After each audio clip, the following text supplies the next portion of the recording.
Tarot cards are simply a deck of playing cards, but they are an immensely powerful divination tool. The cards do not reveal the future to us, but they offer valuable advice to better face tomorrow, understand our past, and to unravel the tangle of a complicated present. What is the history of the tarot card? Where did the fascination divinatory art originate from? There's still a lot we don't know about tarot cards and their history and origins. It is not known who created them. It is not known exactly what they were at the beginning. If a divinatory medium, a game, a means of self-knowledge, an instrument for spreading certain ideas, a magical instrument, or a wisdom book. Nothing is known. It's just that one fine day, no one knows when they appeared. As if by magic, starting in 1200, the tarot cards began to spread in the courts, in the hands of the gypsies, the Templars, the people. They appeared, but it is not known in what precise form. In the sense that in some documents there is mention of the existence of tarot cards, but it is not known which tarot is being talked about, what the figures were. From around 1200 to 1500, we only know from documents in circulation that the tarot cards circulated throughout Europe. Since 1500, we have historical evidence of the existence of some tarot decks. The Visconti tarot, the Sola Busca, the Visconti Sforza, the Metelli tarot, and the Matinja tarot, which origin and purpose are unknown. The most widespread tarot cards are the Marsella, but little or nothing is known about this. It is only known that decks spread to Marsella, but it is not known where they came from or who created it. It's not even known the origin of the term tarot. Different explanations have attributed the following languages: Egyptian, from Tar, Path, or Regio, Indio-Tartar, Tan, Terra, Zodiac. Hebrew is Torah, law. Latin results from the combination of the word rota and orit, speaking will, even Taoist and Chinese. For some, it comes from tarot. The back of the first crossed striped cards are by taroters, the makers of the first card, and others by the god, though in short, nothing sure is known about the tarot. The history of tarot cards is ancient and fascinating. The origin is lost in the mist of time and is confused with legend and myth. Furthermore, it is impossible not to remember that the Chinese were responsible for the invention not only of printing but also of playing cards. With that being said, the story of the official tarot cards began in northern Italy in the 15th century AD. In the early 15th century, interest in playing cards began to spread, perhaps brought by the Egyptian Mamelukes, the first regulations of game, and in the same period, Filippo Maria Visconti, Duke of Milan, to proliferate the birth of a son, decided to commission a deck of cards depicting 16 deities linked to the Greek pantheon. The child arrived, but unlike what was expected, it was a girl, Bianca Marie Visconti, and this, over time, also changed the symbolism of the cards.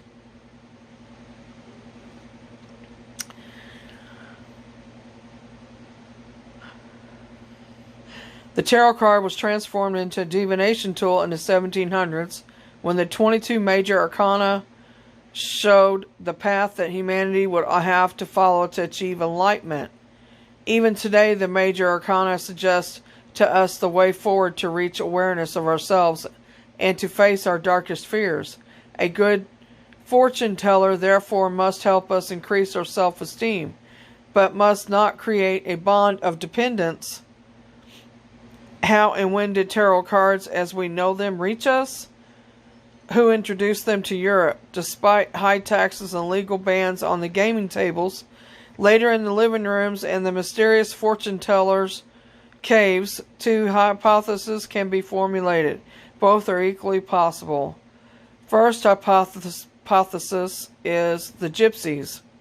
As evidenced by the similarity to the gypsy language with Sanskrit, the idiom of the ancient Indians, around the 14th century AD, a strong migratory wave began to climb the valley of the Indo, and while passing through the Middle East, split into two sections. The first headed for the Balkans, the other reached Egypt, hence the English term gypsy, Egyptian, where they probably came into contact with the esoteric theme there, cultivated for a long time and now perfectly reconstructed as Court de Goblin maintains through the symbolic layout of our decks. Moreover, it is known that among the typical professions of the gypsies, coppersmiths, dancers, and horse breeders also include the bellows, much as so that the reading of the cards and the hand in the centuries of the acquisition, first and then of rationalism, remained for a long time exclusively their prerogative. Second hypothesis is the Templar Knight of the Holy Sepulchre. I want to say that's what it says. These, located in defense of the holy places and in defense of the pilgrims, had the opportunity to learn about the ancient knowledge of the Jews, accurate decoders of letters and numbers of the Bible.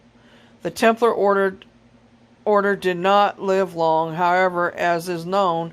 In the 2 centuries before its suppression by order of the French king Philip le Bel, they managed to accumulate immense wealth.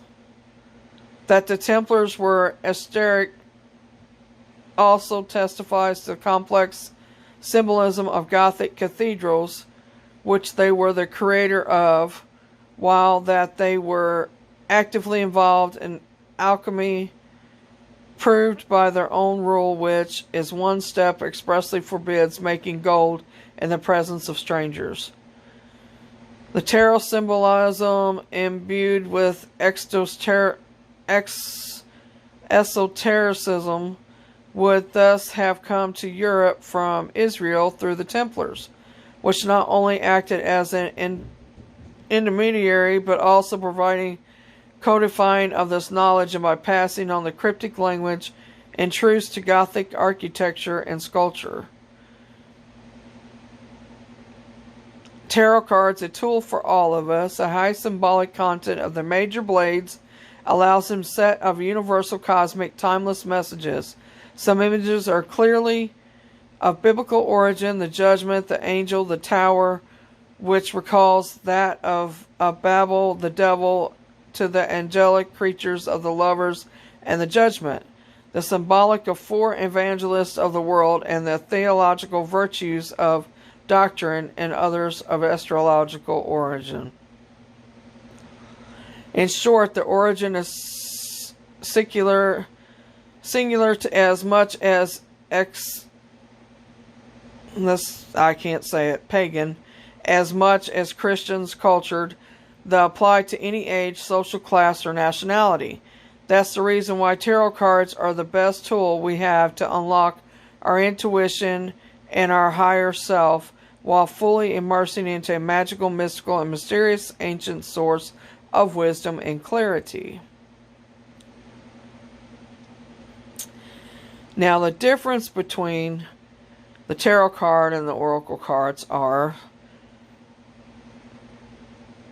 the key difference between tarot and oracle cards lies in how the decks themselves are developed.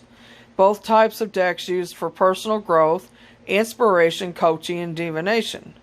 Tarot and oracle decks are cards used to know for the future, or in any happy in life. It's not compulsory to entirely believe in these type of cards, as they rely on different concepts and methodologies.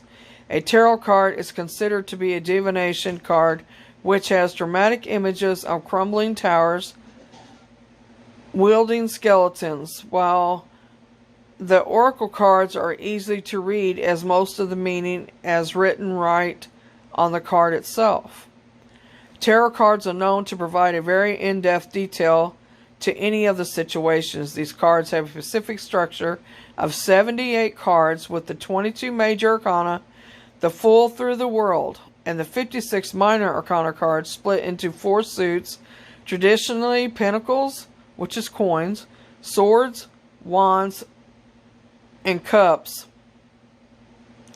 Each of the 4 suits have cards, 1 ace through 10, and then there's respective court cards consisting of pages or princesses, knights or knaves, queens, and kings. The tarot, first known as Trianoni and later as Taroshi, Tarok, and others, is a pack of playing cards. Commonly, it has 78 cards, which are used from the mid-15th century in various parts of Europe to play a group of card games such as Italian Tarocchi and French Tarot. These structures consist of freedom of artists depending on the deck theme or artist's intention. Specific cards can be renamed or can be switched, like for example, the Fool can become a Seeker. Even their elemental correspondence can be switched. For example, some decks match swords with fire and wands with air. Tarot cards are future and spiritual oriented, as the results may be with the individual or against the individual. With oracle cards, can range from a deck less than a dozen to a deck of 100 cards. There is no traditional pattern or suit as such for the oracle cards. Oracle cards are also known as the wisdom cards and are completely different from that of tarot cards. Each oracle deck is different from the next in structure, number of cards, and what cards are present. Often oracle decks don't follow a specific pattern.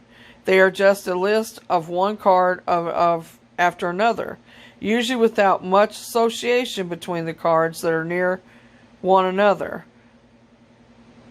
Card 10 will have nothing really to do with card 11 or 9. Each oracle deck is unique. Oracle cards are more positive oriented, as these cards help an individual to think positive and to start with a new beginning in any depressed mood. Oracle cards consist of yes/no pattern and has a straightforward answer in them. There are different types of oracle cards according to the situation and future these cards give results.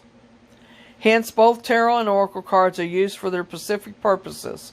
Tarot are more dramatic and final result oriented. They are regarded to be the most divine cards. Their results may be good or bad depending upon the future situations. Oracles, on the other hand, are positive result oriented, which relies on the real and good happenings in an individual's life. They can be considered as only one-sided type of cards. Hence, it depends on every individual who prefers these cards whether to believe in them or not, as they are not that true and really helpful in real aspects. So it's an individual's trust and belief on these cards and their assumptions.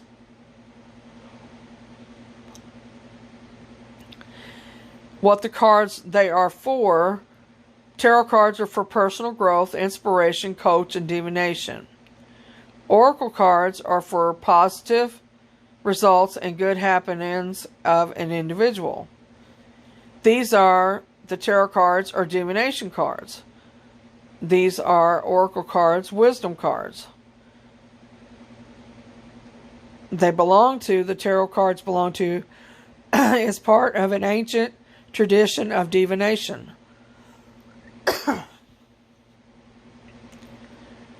And the oracle cards are a modern version of tarot cards. They're useful. The tarot cards are useful for tools for anyone who is a spiritual seeker. Oracle cards are useful for anyone looking for answers and meaning. Tarots are always in a set Oracle cards, every deck is unique.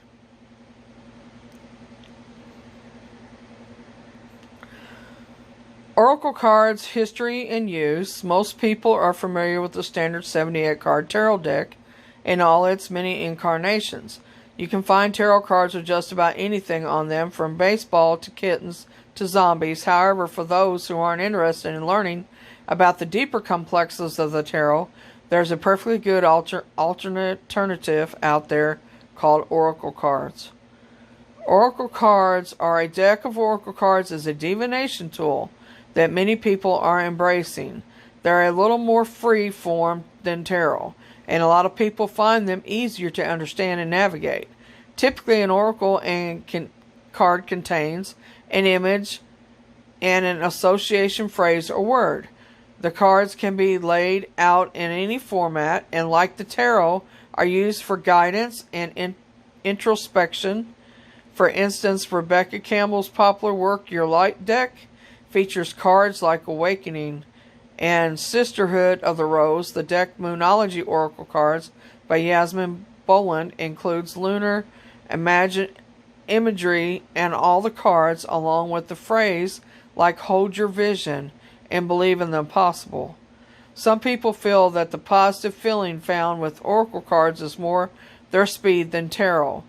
The imagery on the cards is often lighthearted and inspirational, eliminating the dark mood that some tarot decks represent.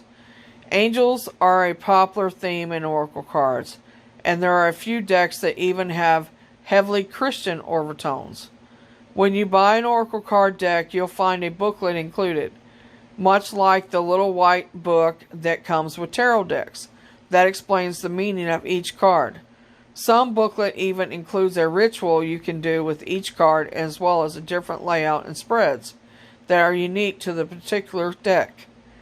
Difference between Oracle and Tarot cards. I believe I've already mentioned that in this video. You can make your own Oracle cards, your own decks up. Anyone can make an Oracle card deck, but because they are so uniquely personal, you'll have to put on your creative thinking cap to create one. Unlike making a tarot deck, where you have 78 specifically defined themes and structures, with an Oracle deck, you pretty much on your own to craft your cards and decide their meanings. It may take a lot of time, dedication, and soul searching, but the best way to start is jotting down ideas of things that matter to you and a spiritual level. What messages would you like your future self to be aware of? Are these words or quotes that resonate with you or a spiritual and emotional level? Brainstorm them for your deck. What inspires you? Is it nature or animals or the plants? Perhaps you're part of a fandom that is a big influence in your life, and you feel like the characters and places from the fandom might make a great deck for you to use in divination. Some people prefer to create the meaning first, while others begin with the artwork and then they see what each image inspires in them. There's no hard and fast rule about which way to do this, but if you're an artist, you might want to begin with the images themselves. If you're not, it might be easier to begin with the concept and text. To make the actual cards, you can use heavy cardstock, pre-cut card blanks, or even bits of recycled cardboard from boxes around your home.